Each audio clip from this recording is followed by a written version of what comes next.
pero no va a ser nada sencillo. Más preguntas. Bueno, nos correspondería ahora hacer un pequeño descanso, pero me está pidiendo Juan Carlos la palabra. ¿Qué mejor manera de descansar que escuchar a Juan Carlos Monedero?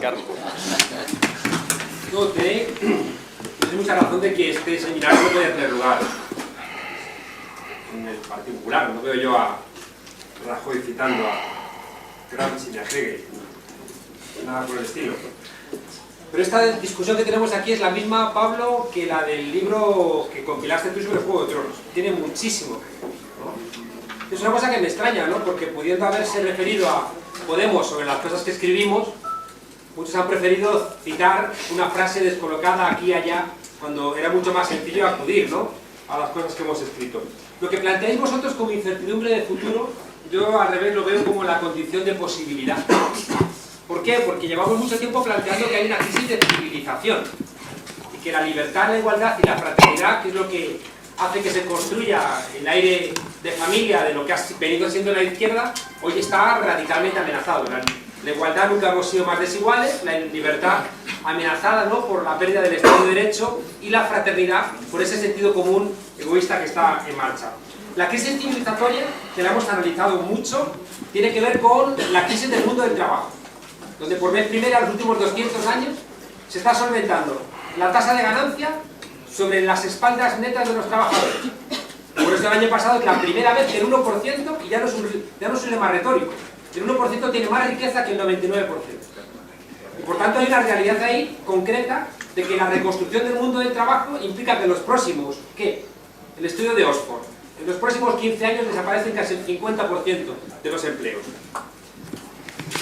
En términos medioambientales, la crisis no hemos hablado de ella, y por eso yo soy más crítico con las posibilidades de una política keynesiana tradicional, porque no permite, ¿no?, el medio ambiente ese tipo de salidas. La mercantilización del mundo, que ahí estoy de acuerdo con el padre, ¿no?, que creo que hay una pérdida de sentido que hace que en las zonas ricas de España hay hasta un 30% de gente sobreviviendo con antidepresivos, somníferos, ansiolíticos y demás. Esta crisis, que es europea, se agrava en los países del sur por cómo hemos salido de las dictaduras, por un lado, ¿no?, que creo que es muy relevante, y porque eso ha generado una política del miedo muy, muy fuerte. ¿A dónde quiero llegar? Esta crisis sistémica, el sistema tiene su solución. ¿A que hay un problema medioambiental? Privaticemos el agua, privaticemos el Amazonas. ¿A que hay un problema, por ejemplo, con el envejecimiento de la población? Lo que decía Cristian Lagarde, a ver si los viejos se mueren un poquito antes. ¿Que hay un problema con refugiados? Subcontratamos a Erdogan para que dispare contra ellos, etcétera, ¿no? ¿Por qué digo esto? Porque la solución de esta crisis civilizatoria, para hacer tortilla va a haber que romper los huevos. Y no hay ninguna fuerza política en España que no tenga deudas con los factores de poder de ese 1%. Podemos ser la única fuerza que no debe dinero a los bancos, que no tiene deudas con las grandes empresas multinacionales y que busca los mejores argumentos para que solventen los problemas de la mayoría. Cosa que no le ocurre ni al PP, ni al PSOE, ni a Ciudadanos. Hay una discusión de fondo, y es que yo creo que somos herederos de los derrotados. Por eso en el libro a mí me gustan los Stark, porque aunque cuelgue la cabeza del castillo de los Lannister, del bueno de Ned desde el primer capítulo, no voy a contar más. No hay más. Nos resucitan en Stark, tranquilos. Desde a que cuelgue, ¿no?, desde el primer capítulo, la cabeza de Ned Stark, es precisamente esa derrota la que permite la posibilidad de una alternativa, ¿no? Por eso yo no leo las derrotas en términos como de fracaso, sino que al revés, son las derrotas las que permiten una reconstrucción moral que no está en las victorias. Que alguien me explique, en términos morales, el bochorno del Partido Socialista saliendo, dando gritos de alegría cuando ha tenido el peor resultado de su historia. Que alguien me explique a Rajoy fuera de la alegría personal que le daba haber ganado las elecciones, pero que no puede explicar la parte terrible que implica de haber dejado de lado la política de corrupción. Conclusión de lo que estoy planteando. Yo creo que a esta crisis de civilización no podíamos responder electoralmente sin más. ¿Por qué? Porque reclama un cambio de conciencia, un cambio de cultura política, y en las elecciones prima la brocha y no prima el pincel. Y eso es lo que cosas que tú has planteado y que parecen contradictorias, no lo son solamente con un análisis profundo. Es evidente que el Partido Socialista hace mucho que ha dejado de ser socialdemócrata. Pero ¿cómo va a ser socialdemócrata si el corazón de la socialdemocracia es el Estado social y la reforma del artículo 135 en la dinamita? Si el corazón de la socialdemocracia es la economía mixta y están en contra de que, por ejemplo, los bancos rescatados con dinero público sean el embrión de una banca pública. Se han renunciado a las políticas keynesianas porque la primera reforma laboral que limita la posibilidad de un pleno empleo de calidad es la que hace Zapatero y después la apuntala Rajoy. Pero estas cosas, Pablo, que son de fondo y que tienen razón, en plazos electorales no se puede explicar. Y por eso yo estaba deseando que terminasen, joder, 6 elecciones en 2 años. Si es que solamente la pueden aguantar los caraduras. Es decir, que 6 elecciones en 2 años la puedes aguantar solamente si tienes una maquinaria con equipos de marketing que les da igual apoyar a uno o a otro. La conclusión de esto que estoy planteando, frente a vuestra intuición, yo creo que de cierto escepticismo, es que el escenario que hay en España es un escenario de apertura brutal.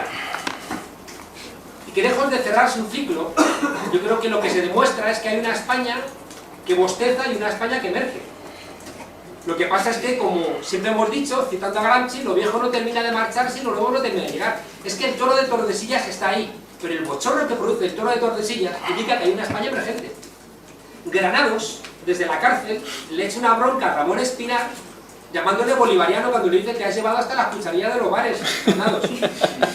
Esa imagen de Granados en la cárcel está ahí y ha sido sancionada por la victoria del Partido Popular, pero pertenece a una España absolutamente periclitada y pasada. Nos estamos encontrando en un escenario donde el PP se está lepenizando. Es una idea muy clara, ¿eh? Es decir, el Partido Popular dice, da igual que robéis, te voy. Eso es una idea que corresponde más que a una nueva derecha, a una derecha lepenizada, que también explica por qué Ciudadanos no ha sido capaz, ¿no?, de representar una nueva derecha. Y el Partido Socialista, de alguna manera, te digo, dormitando. La gente le gustó mucho que fuéramos el zorro que le hace la zeta en la mejilla al virrey rijoso y corrupto. Pero esto no implica que la gente quiera que el zorro sea el virrey. Eso hay que demostrarlo. Y por eso yo creo que la única forma de demostrarlo es en los espacios donde la gente vea que somos útiles. Y claro que es en la calle. En la calle es, me refiero, en donde se están construyendo respuestas a este desmantelamiento de la libertad, la igualdad y la fraternidad. La calle no se está dando voces. La calle es estar con las mareas, la calle es estar con los sindicatos, la calle es estar con los desahucios, la calle es estar con las reflexiones y, por supuesto, también el Parlamento. Pero el reto final es que el Parlamento puede ser diferente. Mirad, hemos hecho una cosa que yo creo que diferente, una transversalidad light de una transversalidad densa. Que alguien me diga que el derecho a decidir era un marco ganador en España. Por ningún lado. En cambio nos atrevimos. Y hemos hecho una repedagogización de España de entender que somos un país de países. Y a priori, si hubiéramos aplicado hipótesis populistas, diríamos, no, nunca podremos ir a favor del derecho a decidir porque es que es un marco perdedor. ¿Qué asumimos? Coraje. Y dijimos, como creemos que esto es lo correcto, porque el análisis es correcto, vamos a defenderlo. Y lo vamos a defender en Barbastro, en Llobregat, en Sevilla y en Donostia.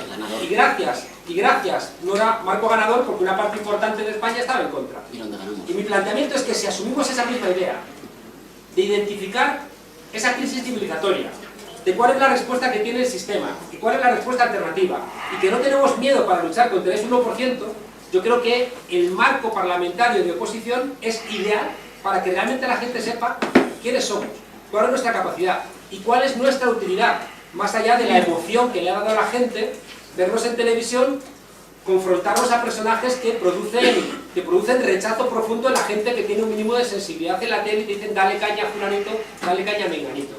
Por tanto, yo digo, mi conclusión es que 71 diputados, 23 senadores, es un escenario de capacidad institucional de gente que no debe dinero a los bancos, que se considera de la calle y que sigue queriendo cambiar el sistema porque sabe que la respuesta del sistema va contra las mayorías. Creo que nos sitúa para mí, en un escenario, no el ideal, porque el ideal hubiera sido ganar, pero un escenario profundamente positivo.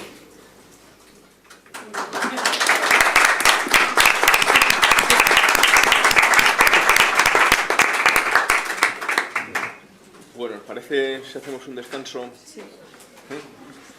¿Eh? retomamos 6:30.